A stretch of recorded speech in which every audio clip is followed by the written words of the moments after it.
Mungesa një vend parkimi për parkun arkeologjik të Shkodrës, një ndër më të vizituarit në shkallë vendi, është kthyer në shqetësimin kryesor të viteve të fundit me rritjen e flukseve të turistëve. TV një Channel ka ngritur disa herë këtë shqetësim, i cili duket se më në fund do të futet në rrugën e zgjidhjes. Drejtoresha e trashëgimisë kulturore Amila Gjurezi thotë se po punohet për një projekt me studion e huaj ndërkombëtare që ka rikonceptuar hyrjen e Shkodrës për t'i dhënë zgjidhje edhe shtigjeve drejt Kalas. Si drejtori rajonale jemi në konsultim të vazhduar me Fondin Shqiptar Zhvillimit, studion që po bën projektin në lidhje me një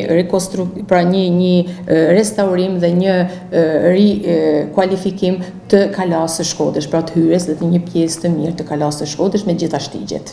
Këtë vit janë miratuar projekte për disa objekte të rëndësishme të trashëgimisë kulturore e historike në nivel qarku, e për të tjera po finalizohet ky proces pune.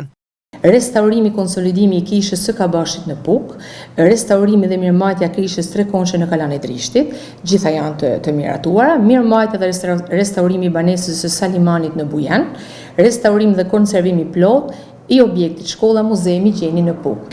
Projekte që janë duke u hartuar, të cilat na ka ardhur fondi i aprovuar nga Ministria, institucioni jonë e pror, projekti Kullës së Iglizit dhe projekti Kalas Drishtit. Pra gjithë projekt total i Kalas me gjithë pjesën për rreth dhe projekti Kullës së Iglizit, që është mjaft i rëndësishëm për qytetin e Shkodrës. Është përfunduar projekti i gjithë shtëpisë pra të Pashkovasës, kemi projektin të bërë nga Drejtoria Rajonale, shpresojmë që ta mund ta zbatojmë sa më shpejt. Shkodra dhe i gjithë Veriu është një rajon i pasur me objekte të rëndësishme të trashëgimisë kulturore që gëzojnë statusin e monumenteve, por mungesa ndërhyrjes i ka amortizuar ndjeshëm, duke rrezikuar edhe ekzistencën e tyre.